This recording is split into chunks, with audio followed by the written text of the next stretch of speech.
நேயர்களுக்கு என்னோட அன்பான வணக்கங்கள். இன்னைக்கு நம்ம ஒவ்வொரு கேரக்டர்ஸ் பத்தி தான் தெரிஞ்சுக்க போறோம் ராசி ரீதியா. அதை நம்ம கூட யார் ஷேர் பண்ணிக்க போறாங்கன்னு பாத்தீங்கன்னா காதல் ஜோதிடர் மற்றும் குடும்ப நல ஜோதிடர் ஈஸ்வரி அவர்கள் தான். வாங்க நிகழ்ச்சிக்குள்ள போகலாம். வணக்கம் மேம். எப்படி மேம் இருக்கீங்க? நான் சூப்பரா இருக்கேன் மேம். மேம், ஒவ்வொரு ராசியை பொறுத்து ஒவ்வொருத்தரோட கேரக்டர்ஸ் மாறுமா மேம்? முதல்ல தெரிஞ்சுக்கலாம். அதை நிச்சயமா ஒவ்வொரு ராசிக்குமான ஒரு குணாதிசயம் அப்படின்றது சிறப்பு குணாதிசயம் டெஃபினட்டா உண்டு. Okay ma'am. அப்ப நம்ம ஒவ்வொரு ராசிக்கும் வரிசையா தெரிஞ்சுக்கலாமா மேம்? நிச்சயமா மேம், காசு பணம் இல்லைனாலும் பரவாயில்ல, எனக்கு இந்த அன்பு தான்ப்பா வேணும் அப்படின்னு ஒத்தப்படியா நிக்கிறது இந்த விருச்சிக ராசி நேயர்கள் தான். அவங்கள பத்தி கொஞ்சம் சொல்லிடுங்க மேம். நிச்சயமா காலச்சக்கரத்துக்கு 8ஆம் சொல்லக்கூடிய வருஷம் வந்துட்டு நீங்க கரெக்டா கொஸ்டின்ஸ் எல்லாம் சூப்பரா கரெக்டா கேட்கறீங்க. அதான் உண்மை. ஏன்னா சந்திரன் வந்து இங்க நீச்சமாகக்கூடிய ஒரு இடம். இப்போ அதாவது பொதுவாகவே வந்து செவ்வாயினுடைய ஆட்சிக்கார விட இருந்தாலுமே என்ன ஆகும் அப்படின்னா அந்த அன்புன்ற ஒரு விஷயத்துலதான் இவங்க வந்து இலாக்காவாங்களே. இவங்க எங்களை ஏமாத்தலாம் அப்படின்னா அன்பு சொல்லி ஏமாத்துறோம். ஏமாறுறதும் நாங்க தான் ஏமாற்றப்படுறாங்கன்னு தெரிஞ்சே ஏமாறக்கூடியவங்களாவும் நாங்க இருக்கோமே அப்படின்னு குழம்புக்கூடிய நபர்கள். ஒரு பக்கம் பாத்தீங்க அப்படின்னா இவங்க கிட்ட நிறைய நல்ல விஷயம், அதாவது அன்பு ஒரு பக்கம் பிரச்சனை அப்படின்ற மாதிரி பார்த்தா கூட ரொம்ப ரொம்ப யூனிக்கான கேரக்டர் என்ன அப்படின்னா பல சாதனை, அதாவது சோதனையெல்லாம் கடந்து சாதனை படைக்கிறவங்க யாரு அப்படின்னா விருச்சிக ராசி. என்னதான் நீங்க அடிச்சாலும் அடிக்கடிக்கு நாங்க தாங்குவோம். ஆனா அதே சமயத்துல நாங்க வந்து வேற மாதிரி உருவாகிக்கிட்டே இருக்கோம்.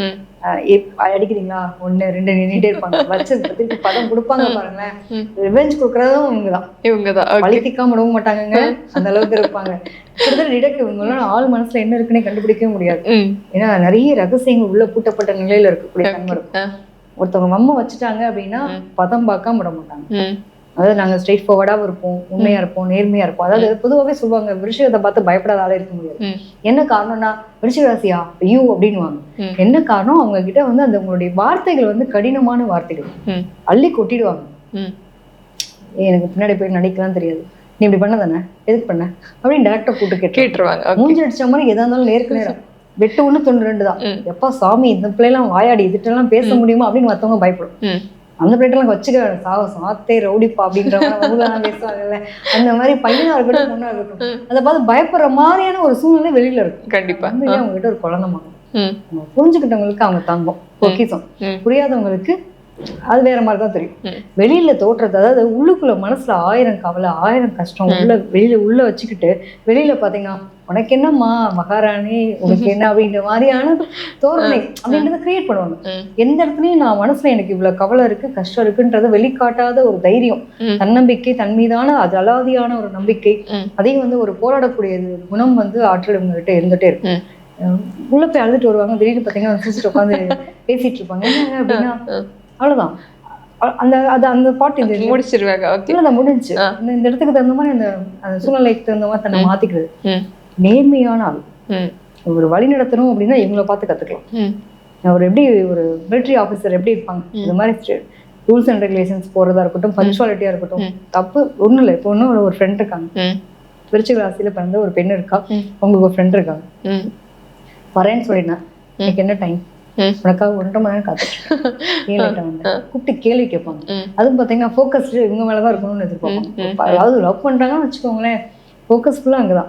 இப்படி ஃபோக்கஸ் கொஞ்சம் மறைச்சு முடிஞ்சு அவ்வளவுதான் பதம் மாத்துருவாங்க. அதாவது நான் மட்டுமே உன்னை ரசிக்கணும், எனக்கான உலகம் நீ தான், உனக்கான உலகம் நான் தான் அப்படின்ற அளவுக்கு ரொம்ப பொசசிவ் ஃபீல் இருக்கக்கூடிய நபர்களாகவும் இருப்பாங்க. அன்பு வந்து அன்புக்காக தானே இருக்கேன் அப்படின்ற மாதிரி நான் அவ்வளவு அன்பு கொடுக்குறேன். கொஞ்சம் கூட உனக்கு அதோட வேலைப்பு புரியலையா, நீ கேட்காம கொடுக்கணும், உனக்கு அந்த வேலைப்பு புரிய மாட்டேங்குதா அப்படின்ற மாதிரி ஒரு கனெக்டர் எல்லாம் பாத்தீங்கன்னா இவங்ககிட்ட இருக்கக்கூடிய தன்மை இருக்கும். ஓகே மேம், மாணவர்களா இருந்தா எந்த மாதிரி துறையில சூப்பர்ஸா இருப்பாங்க? இவங்களை பொறுத்த வரைக்கும் சூப்பரா, அதாவது விளையாட்டுத்துறை ரொம்ப நல்லா இருக்கும்னு சொல்லுவாங்க. இவங்களை பொறுத்த வரைக்கும் விளையாட்டுத்தனமா சில விஷயங்கள் செய்வாங்க. அப்படியே போறப்போ அடிச்சுட்டு போயிட்டாங்கப்பா அப்படின்ற மாதிரி இருக்கும். எப்பவுமே வந்து இவங்களுடைய படிப்பு சார்ந்த விஷயங்கள் அப்படின்னு எடுத்துட்டோம்னாக்கா இவங்களுக்கு வந்து டெக்னிக்கல் லைன் வந்து ரொம்ப சூப்பராக இருக்கும். அதாவது நிறைய பேர் மெரைன் இன்ஜினியர்லாம் இருப்பாங்க. இன்ஜினியரிங் ரிலேட்டட்லேயே பார்த்தீங்க அப்படின்னா கடல் கடந்து பயணம், அது கப்பல் சம்மந்தப்பட்ட விஷயங்கள் படிக்கிறது அது ரொம்ப நல்லா இருக்கும். அதே மாதிரி இன்ஜினியரிங் ரிலேட்டடான அந்த மெஷினரிஸ் எல்லாம் புதிய ஒரு ஃபேக்ட்ரி மாதிரி உருவாக்குறது, பெரிய பெரிய மிஷினரிஸ் வந்து உருவாக்குறது, இந்த மாதிரி விஷயங்களும் ரொம்ப நல்லா இருக்கக்கூடிய தருணம். ஒன்றும் இல்லைங்க, உடல் உழைக்கணும், வேர்வை வெளியேறணும். நாங்கெல்லாம் வந்து காலில் சக்கரத்தை கட்டினா பம்பர மாதிரி சுத்தினே இருப்போம். எங்களால உட்காரணும் உட்கார முடியாது. நான் ஊரை ஃபுல்லா சுத்திட்டு வேணா சுத்திட்டு வந்துடலாம் அப்படின்ற மாதிரி தான். எங்களுடைய படிப்பு எப்படின்னா இந்த வண்டி வாகனங்கள் இதுவே வந்து உங்களுக்கு ஒரு இன்ட்ரெஸ்ட் இருக்கும். நிறைய வந்து பைக் ரேசஸ் எல்லாம் போவோம் அப்படிங்களா. அது எனக்கு கண்ணவிடா, எனக்கு வந்து இந்த இப்படி ஒரு கம்பெனி உருவாக்கணும்னு ஆசை. திருவூர்ல இருந்து பிளான் பண்ணோம். நண்டு சுண்டக்காய் இருக்கும் போது இருந்தே பிளான் பண்ணோம். எனக்கு வந்து நான் இந்த கார் வாங்கணும், இந்த வண்டியில இப்படிலாம் பண்ணணும், அது ஒரு புதுசா ஒன்று உருவாகணும். இன்னைக்கு இருக்கிற ரேஞ்ச் ஓவர்ல இருந்து பெரிய பெரிய கார் எல்லாம் சொல்றோம் இல்லையா, ரோல்ஸ் ராய்ஸ் முதற்கொண்டு வச்சுக்கலாம்னு வச்சுக்கோங்களேன். இன்னைக்கு இருக்கிற என்னென்ன ட்ரெண்டிங்ல இருக்கக்கூடிய கார் அத்தனை பேர் அதை இப்பயே மனப்பாடம் பண்ணி வச்சிருக்கோம். இந்த மாதிரியான கம்பெனி நான் உருவாக்கணும்னு ஐடியா பண்ணிட்டோம். அது மாதிரியான ஒரு படிக்கும் போது இருந்தே அது சார்ந்த விஷயங்கள் டெக்னிக்கல் நிறைய பேர் வந்து மெக்கட்ரானிக்ஸ் எல்லாம் படிக்கிறாங்க. இன்ஜினியரிங்லேயே வந்து முழுக்க முழுக்க ஒரு உருவமைக்கக்கூடிய அது வண்டி வாகனங்கள்ல இருந்து இல்ல இருக்கக்கூடிய டெக்னாலஜி எனக்கு தகுந்த மாதிரியான ஒரு மாற்றங்கள். ஸோ இந்த மாதிரியானதெல்லாம் உங்களுக்கு ரொம்ப சூப்பராக இருக்கும். மருத்துவத்துறை சூப்பராக இருக்கும், அறுவை சிகிச்சை நிபுணர் இருக்கு. அதே மாதிரி நிறைய மருத்துவத்துறை சார்ந்து மட்டும் இல்லாம இப்ப வந்து லிக்விட் ஃபுட் எல்லாம் எடுத்துக்கோ இல்லையா, உணவு சார்ந்த ஃபுட், இது மாதிரியான விஷயங்கள் எல்லாமே உங்களுக்கு ரொம்ப நல்லா இருக்கும். Okay ma'am. காதல் திருமணத்தை பொறுத்த வரைக்கும் எந்த அளவுக்கு பாசிட்டிவ்ஸ் இருக்கு? நிச்சயமா இவங்களை பொறுத்த வரைக்கும் ஒரு அண்டர்ஸ்டாண்டிங். அதாவது என் முன்னாடி ரொம்ப கோவப்படுவாங்க, ஆனா ரொம்ப தங்கமான பிள்ளைன்னு சொல்ற மாதிரி வேகமா இருப்பா, கோவமா இருப்பா. ஆனா அதுதான் அவருடைய பயங்கர இம்ப்ரெசிவ். ஒண்ணும் இல்லைங்க, ஒரு பெரிய பிரச்சனை நடந்துச்சு அன்னைக்கு பாத்தீங்கன்னா சண்டை, ஒரு பெரிய ப்ராப்ளம். உடனே வந்தா அத்தனை பேர் நிக்கிறாங்க, அசால்ட்டா இருக்குல்ல, ஆமா இப்படிதான் அப்படின்றத பேசினாங்க. எப்படி முதல்வன் படம் பார்த்தோம் இல்லைங்களா, அதுல வந்து மனிஷா கொய்ராலா வந்து எத்தனை பேர் நீங்க வாய்ஸ் சும்மா இருக்க மாட்டியான்னு கேட்பாங்க. இல்ல என்ன கேட்டாங்க, நான் சொன்னதுல என்ன தப்பு இருக்கு, அதெல்லாம் இம்ப்ரெஸ் ஆவார் நம்ம அர்ஜுன் சார். அது மாதிரி வச்சுக்கலாம். இவங்களுடைய காதல்லாம் அப்படிதான் இருக்கும். ரொம்ப ரொம்ப பவ்யமா இன்னசென்ட்டா இருக்க மாதிரி இருப்பாங்க. அதே சமயத்துல எதா இருந்தாலும் தப்புனா தப்புன்றத எல்லாரும் முன்னாடி வெளிப்படையா பேசுவாங்க. அதை பார்த்து இந்த பையன் இம்ப்ரெஸ் ஆகும். அப்படி ஒரு ரொம்ப சூப்பர். Okay ma'am. இவங்க கவனமா இருக்க வேண்டிய சில விஷயங்கள் சொல்லிடுங்க. ஸோ மிருச்சிகராசியை பொறுத்த வரைக்கும் என்னன்னா கோபமுங்க, வார்த்தைகள் ஒண்ணு சென்சிட்டிவா ரொம்ப அழுதுருவாங்க. ஓகே. இல்ல அப்படின்னா நிறைய கோபத்துல வார்த்தையில விட்டுருவாங்க. ஸோ இந்த நிதானம்ன்றது இருக்காது, வேக வேகமா அவசரப்பட்டுருவாங்க.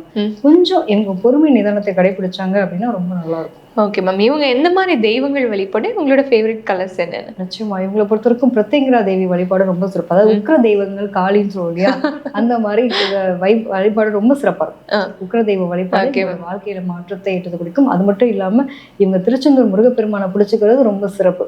அதாவது போயிட்டு அந்த கடல்ல குளிச்சு அப்பாவை போய் பார்த்துட்டு இருந்தாங்கனால இவங்களோட வாழ்க்கை ரொம்ப வளமா இருக்கும் அப்படின்னு சொல்லலாம். இன்னும் இல்லைங்க, அப்பப்போ ரத்த சூடேறிடும். கோவத்துல என்ன பண்ணான்னு எனக்கு தெரியாது. அதெல்லாம் கண்ட்ரோல் பண்றதுக்கு எது வேணும் அப்படின்னா தலையில தண்ணி ஊற்றுனா சைலண்ட் ஆயிடும்ல, அது மாதிரி. ஸோ இவங்கெல்லாம் கடல்ல போய் குளிச்சுட்டு முருகப்பெருமான் வழிபட்டாங்கனாலே ரொம்ப சூப்பரா இருக்கும்.